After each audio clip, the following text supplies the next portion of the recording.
Que ce soit en jeu vidéo, en série, en film, en livre, qu'importe, le traumatisme sera présent.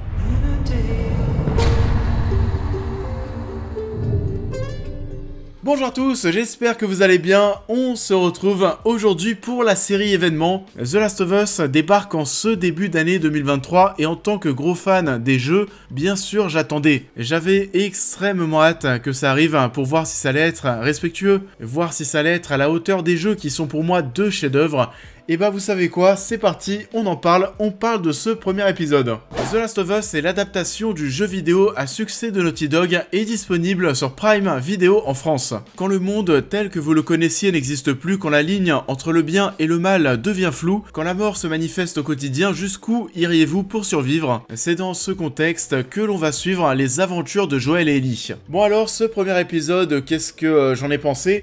On va déjà commencer cette vidéo avec une partie sans spoilers. On aura une partie spoilers un petit peu plus tard et les autres épisodes que l'on va couvrir sur la chaîne, on les fera directement avec spoilers. Déjà, qu'est-ce que j'attendais de cette série en tant que fan des deux jeux? Pour ma part, comme je l'ai déjà dit plusieurs fois, j'étais pas forcément chaud pour avoir une série centrée sur les personnages de Joel et Ellie. Pourquoi ça? Parce qu'on est déjà sur deux personnages qui sont tellement cinématographiques entre guillemets dans les jeux vidéo, avec une narration de malade, tellement d'émotions et d'attaches, etc.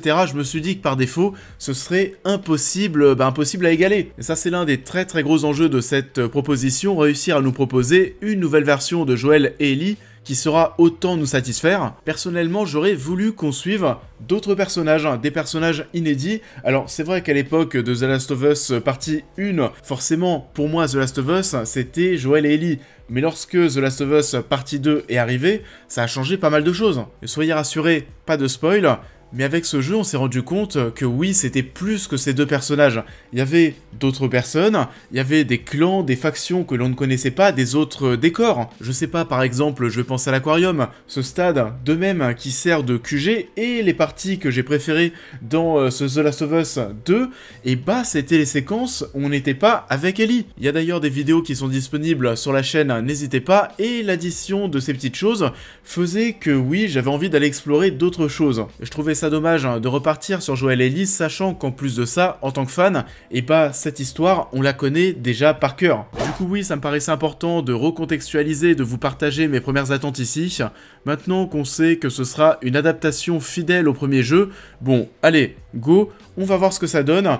Déjà, faut savoir que je suis quand même assez rassuré. Il y a Neil Druckmann qui chapeaute le tout. C'est servi par HBO qui est un peu beaucoup un label qualité dans le monde de la série télé. Craig Mazin qui s'est occupé de Tchernobyl, et là aussi, on n'est pas pris pour des imbéciles. Et si vous n'avez pas joué au jeu, vous pouvez bien sûr vous lancer dessus.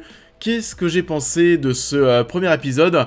Ça part bien. Il y a quelques petits défauts, 2-3 petites choses qui m'ont fait tiquer, mais dans l'ensemble, bien sûr, ça part très bien. On va retrouver l'ambiance du jeu, ça fonctionne, il y a pas mal de références, de répliques très connues qu'on arrive à distiller par-ci par-là, avec une certaine subtilité, ça va, on n'en fait pas trop, même s'il y a des scènes qui sont vraiment des copier-coller de ce qu'on a connu dans le jeu. On n'en abuse pas non plus, et je pense que plus on va avancer dans la série, plus on va prendre de liberté. Dans les grandes lignes, ça sera la même histoire, pas de surprise pour les fans.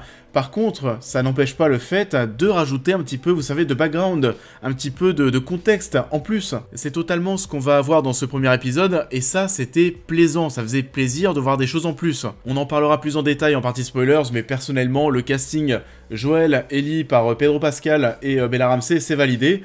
Bella Ramsey, il m'a fallu 5 secondes pour me dire « Ok, c'est bon ». You keep going for family. I'm not family. No. Your cargo. J'espère maintenant qu'ils seront autant nous toucher que les personnages dans les jeux, j'ai bon espoir, et j'ai été parfois un petit peu moins convaincu sur le rendu de la mise en scène.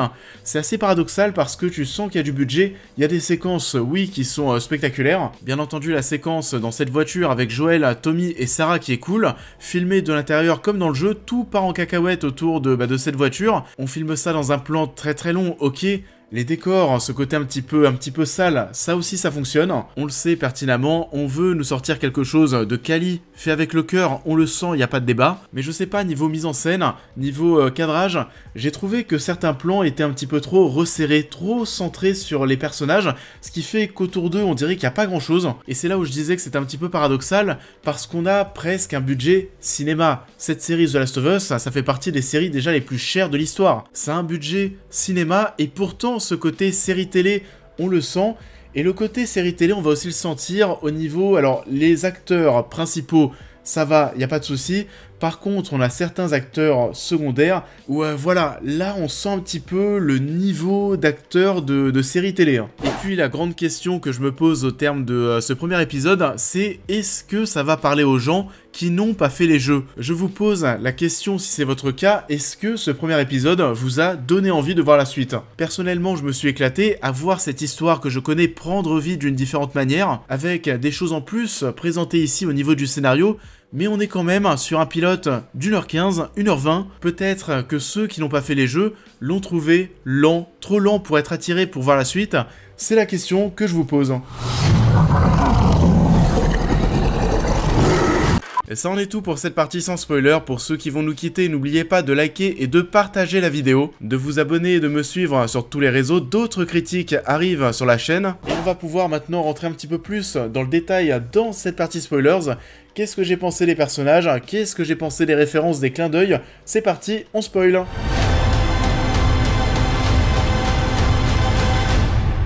Bon, j'en parlais déjà un petit peu dans la partie sans spoilers, mais Bella Ramsey, on est d'accord, en 5 secondes, c'était ok.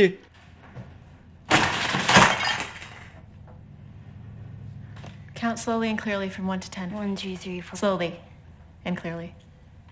Comme on le disait, on a apporté plus de contexte, plus de background, ça c'était bien, voilà, pour les fans, et en plus de ça, voilà, c'est pas des petites choses qu'on a rajoutées, on prend le temps. Par exemple, le jeu débute au moment où Joel rentre en fin de soirée à la maison, et cette séquence dans la série arrive au bout de 15 minutes, on va passer une journée complète avec Sarah, en apprendre plus sur elle, la découvrir un peu plus, développer plus d'empathie pour elle. Quand on sait en plus ce qui va se passer, bah forcément oui, on essaye de jouer avec ça. On va aussi prendre un petit peu le temps de découvrir Joel avant qu'il ne subisse le drame de sa vie et qu'il devienne quelqu'un d'autre. On voit que c'est l'américain moyen, en quelque sorte, un peu gauche, pas très fut-fut. Il met son t-shirt à l'envers, il est pas très fort en géographie, il oublie de rapporter le gâteau le soir, voilà ses limites. Si Sarah n'est pas sa fille, plus sa mère, c'est elle aussi qui va prendre le soin. On ne voit pas ça dans les jeux, c'est très mignon de sa part de la voir vraiment aller réparer sa montre. C'était cool de passer la journée avec elle, de la voir interagir avec les voisins, se rendre compte petit à petit que quelque chose ne tourne pas rond. Bien entendu, j'ai adoré le générique.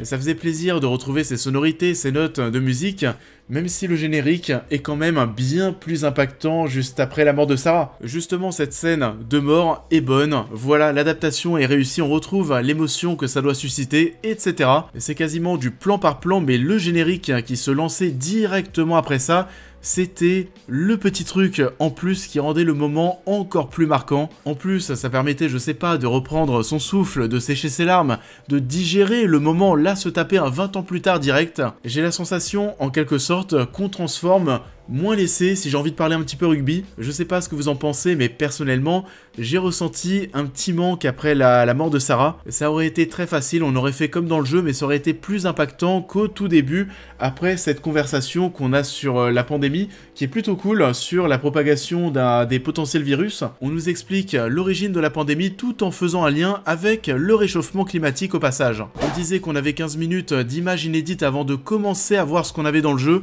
On a aussi une bonne partie avant que Joel et Tess se retrouvent. On prend plus le temps d'être à Boston, de découvrir le quotidien de Joel.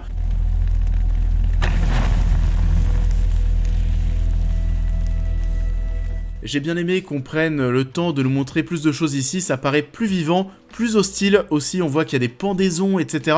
Les décors, encore une fois, sont très très bons. On sent qu'on est vraiment dans une cocotte minute où ça peut exploser entre les lucioles et la Fedra à tout moment. J'attends d'en voir plus au niveau de Tess pour me faire une idée plus prononcée, mais elle a l'air d'avoir plus de caractère.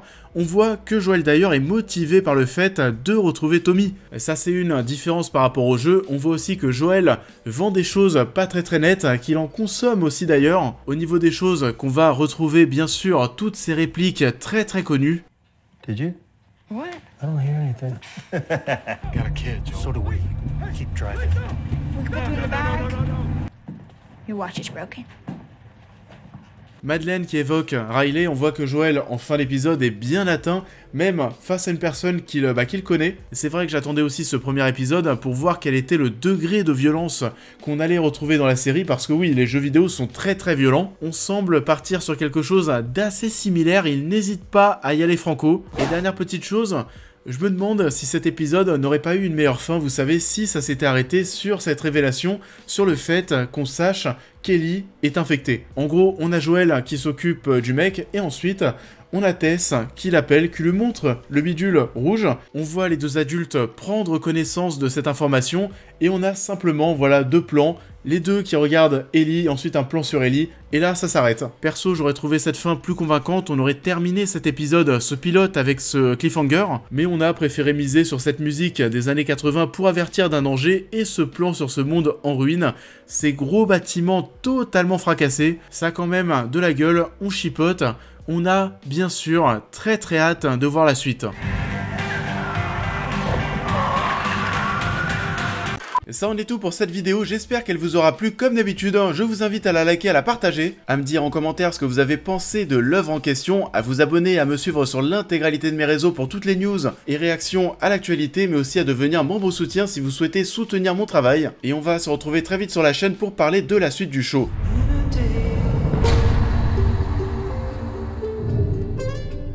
Du coup, voilà pour ce premier épisode. On se retrouve la semaine prochaine pour parler de la suite. Et on va même se retrouver jusqu'à mi-mars pour parler de cette série The Last of Us, parce qu'il y aura 9 épisodes. J'ai très hâte de tout voir. Pour tout vous dire, je pense que là, si tout était déjà disponible, j'aurais tout maté d'une traite. Vraiment, je suis très impatient de voir ce que ça va donner. Je vous souhaite à tous un très bon début de semaine, et je vous dis à très vite.